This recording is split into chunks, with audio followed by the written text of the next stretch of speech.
these candidates that we have running, the whole lot of them, good grief. So, maybe if you combined Donald Trump and Hillary Clinton and you had one, maybe Donald Trump,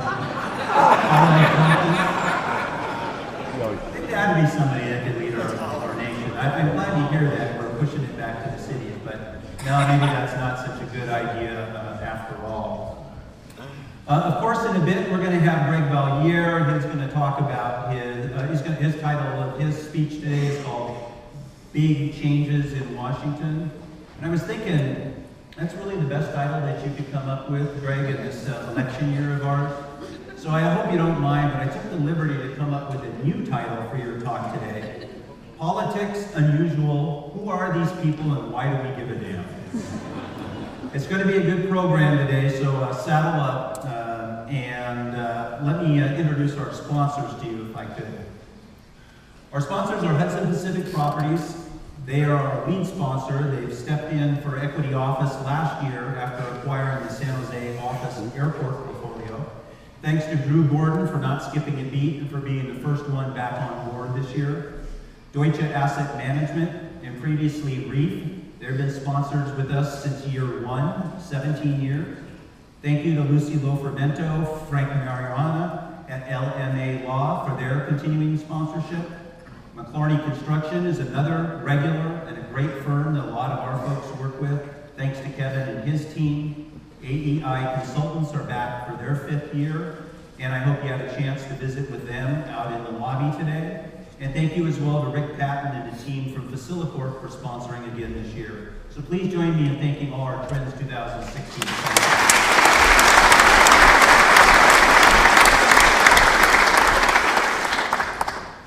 So I'm no economist either, and I'm not here to give an economic forecast, but I do want to talk a little bit about just two things that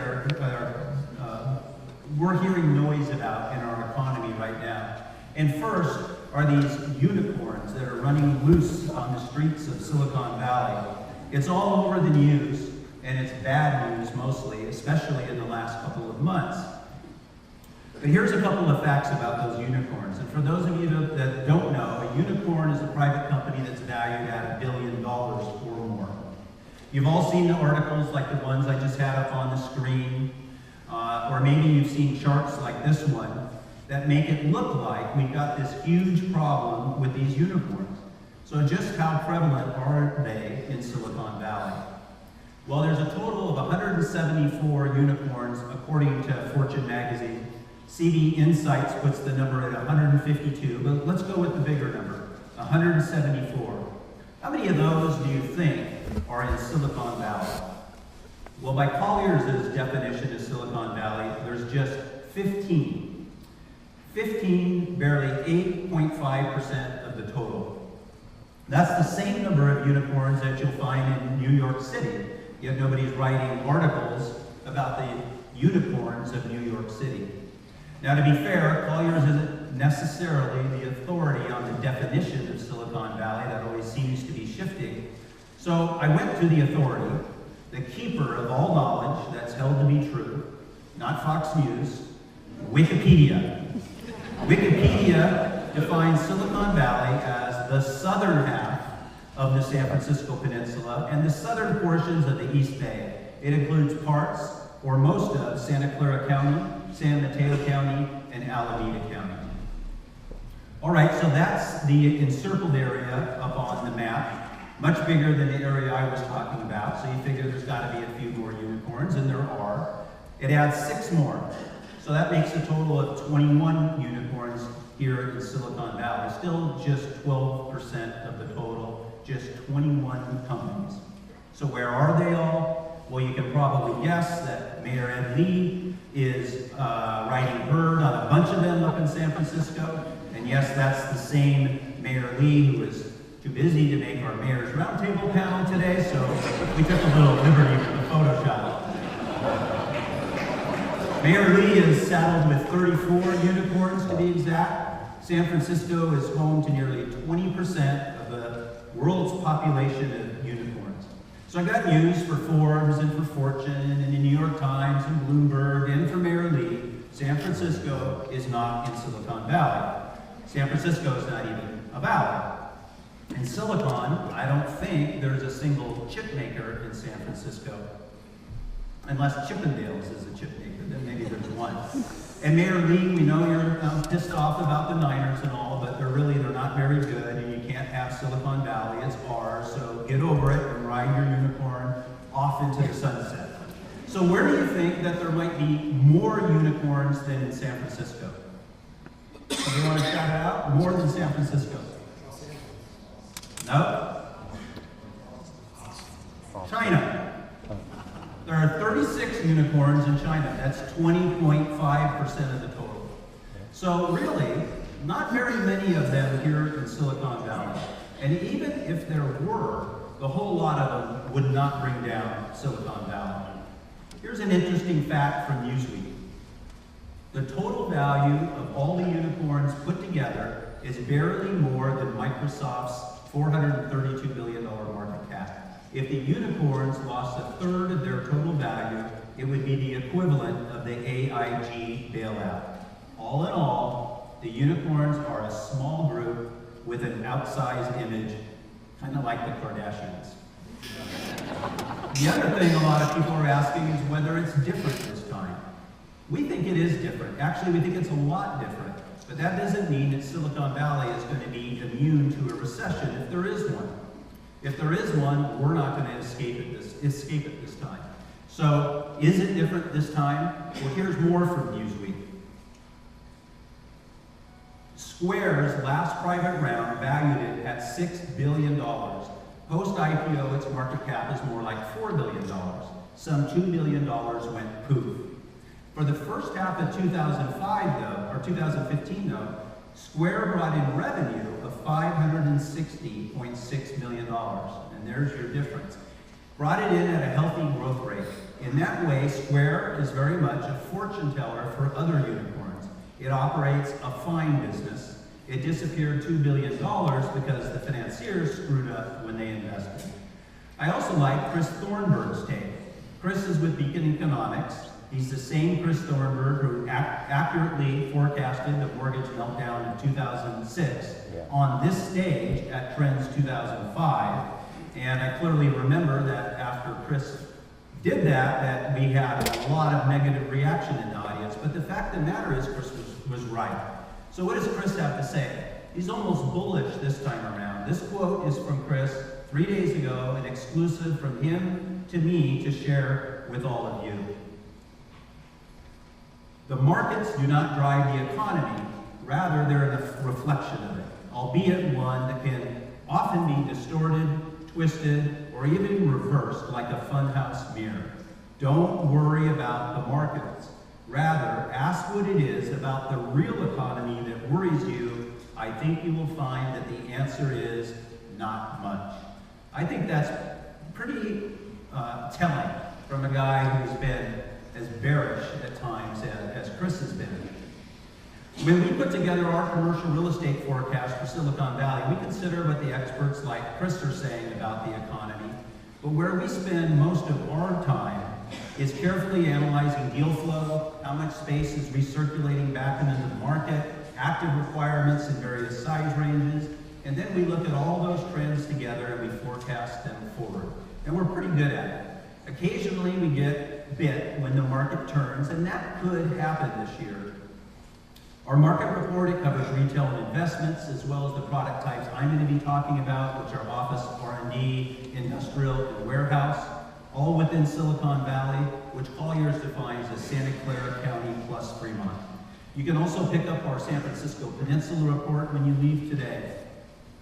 So, 2015 was our 25th year tracking stats in Silicon Valley, and it was the biggest year on record in a few different areas.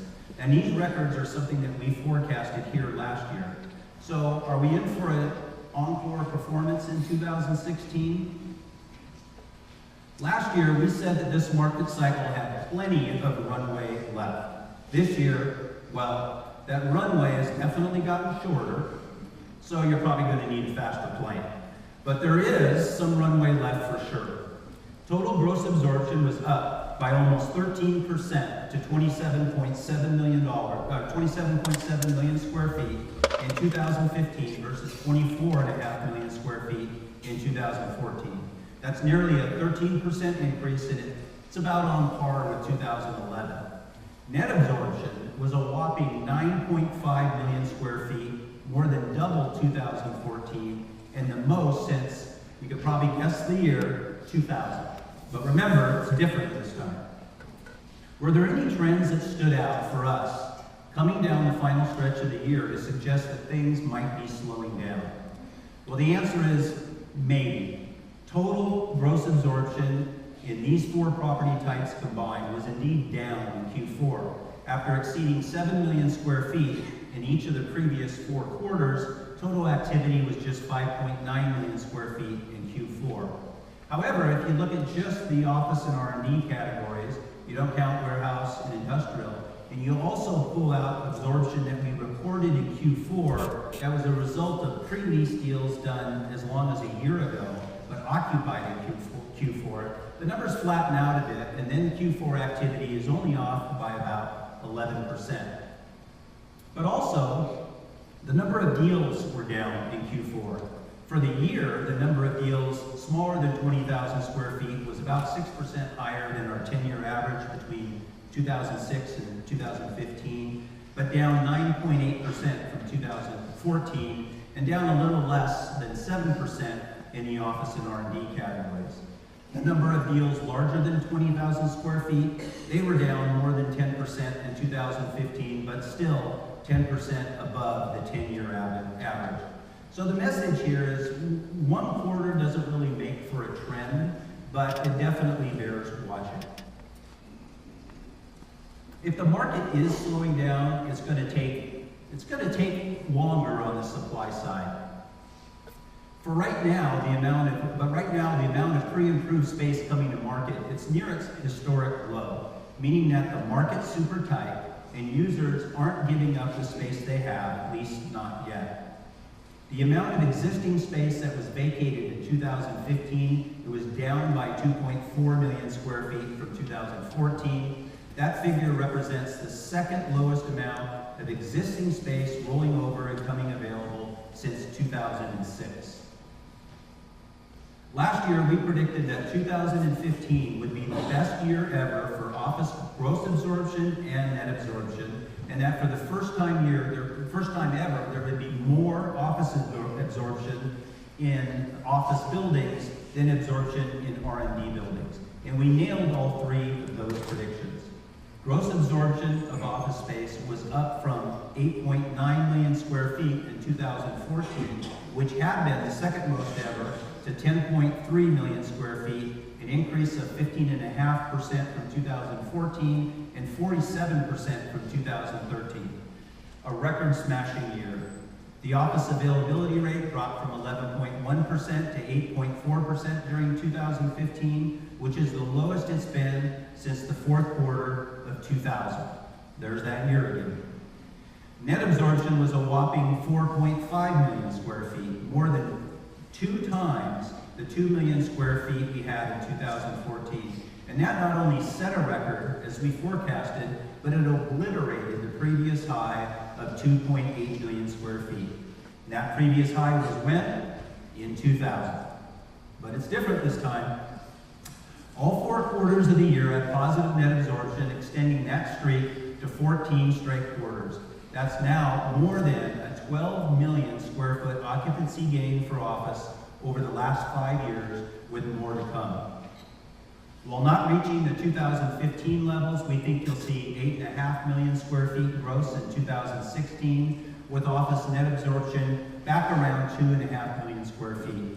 With all the new construction underway, the office availability rate probably won't change too much as that space comes online, somewhere between 8 and 8.5% at year end. There are 28 new projects of all product types under construction in Silicon Valley, and only half of those have no signed deals. More impressively, the current availability rate on all those under construction projects is only 31%. There's 1.8 million square feet of done deals in the under construction office pipeline that are going to be absorbed over the course of 2016. That's an impressive number, but it's well short of the 3.9 million square feet that was teed up a year ago as we rolled into 2015. There's about 1.6 million square feet of unleased new spec construction in the office category scheduled for 2016 completion versus 1.2 million square feet a year ago. Not that much more, and we're not overbuilt for sure. Most of this space is likely to get leased over the first course of the current year. R&D flex space, those are the buildings more like the one you see up on the screen.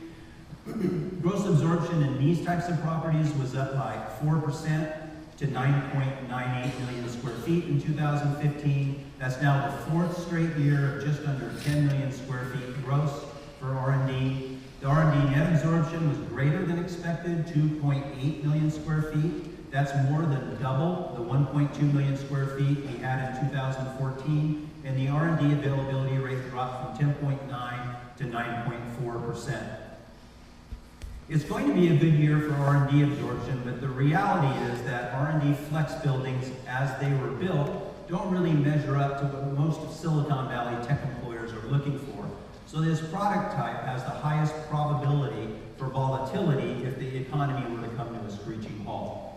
If things keep chugging along, even at the Q4 pace, the inventory of available space is low enough and rents are high enough, particularly in the office sector, for R&D to continue to ride the office market's coattails to another good year. We're anticipating a 9 million square foot gross absorption year for R&D in 2016, with net absorption above 1.5 million square feet. And that could be enough for the R&D availability rate to drop another full point from 9.5% to 8.5%. The industrial logjam has turned into total gridlock. We started 2015 with an industrial availability rate of only 5.2%, and over half of that available inventory leased over the course of the year. So we're looking at an industrial availability rate of only 2.5% today, and that's the lowest that Colliers has ever recorded. The 4 million square feet of gross absorption was the most since 2005, and it was boosted by a 500,000 square foot deal by Tesla Motors in Fremont. Industrial net absorption was an impressive 946,500 square feet, and Tesla accounted for more than half of that. The industrial sector, tight as a drum, but help is on the way. Trammell Crow has broken ground on Midpoint at 237. That's a 3-building, 564,000 square foot industrial manufacturing project in North San Jose. Midpoint is divisible currently anyway to about 100,000 square feet, which will be very attractive to the larger users with strong financials, but it's going to provide little to no relief for most users in the industrial sector. We're forecasting 3 million square feet of industrial gross absorption in 2016, with net absorption roughly equal to or maybe a little greater than the amount of absorption that comes out of Midpoint. So let's call that 500,000 square feet of positive net. And at the end of the day, that translates to industrial availability rates staying very low, and certainly below 4%. It's hard to say how much space at Midpoint is going to get absorbed in the current year, but I surveyed our industrial brokers, and their predictions range between 70% and 100%. And I agree. There hasn't been any significant industrial spec development in 15 years. And I'm not counting the warehouse projects that were built, more like industrial manufacturing. And you have to believe that a few of our tech giants are going to be interested in this type of space.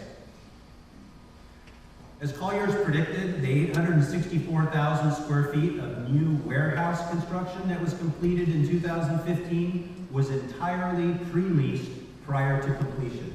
That made for a great year for warehouse absorption in 2015. 3.2 million square feet of gross absorption is the most since 2005. And it was the third straight year of positive net, measuring 1.2 million square feet. That's the largest occupancy gain in the warehouse sector dating all the way back to 1997, and it's owing principally to one big project. The amount of available warehouse product was reduced by nearly 43% in 2015, and the 1.1 million square feet of existing product on the market today represents just a 3% availability rate, the lowest since 2000. There are only 22 existing warehouse spaces on the market in all of Silicon Valley available for lease. So with the success of Overton Moore's project, we have more warehouse getting built, the largest of which is Prologis's 623,600 square feet in Fremont. Westcor has another 302,000 square feet nearing completion, also in Fremont, that's been pre-leased to Tesla. And Panattoni is building 286,000 square feet in South San Jose. Those should help lift warehouse gross absorption to more than 3 million square feet for the second straight year.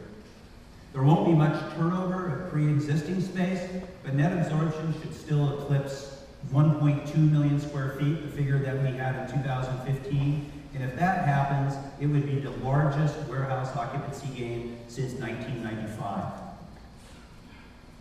Depending on the timing of completion of these new projects, the velocity of that leasing, available rates will probably go up a bit and then start to drop back down as those spaces get leased to the 3% range or so by year end. Our team is bullish on these new projects as well, maybe not entirely leased in the current year, but most of that space leased for sure. So to wrap up, all told, what does the demand pipeline look like? Well, for starters, there's 2.1 million square feet of done deals that will be absorbed in projects scheduled for completion this year. In addition, Colliers is tracking 37 requirements over 100,000 square feet, which is about the same number that we were tracking at this time last year, but totaling 8.4 million square feet, which is 32% more. So 2016 definitely looks good from that vantage point. 2017 and beyond, there's more on the way, including 3 million square feet that Apple's going to be taking, 2.8 of it in this spaceship building.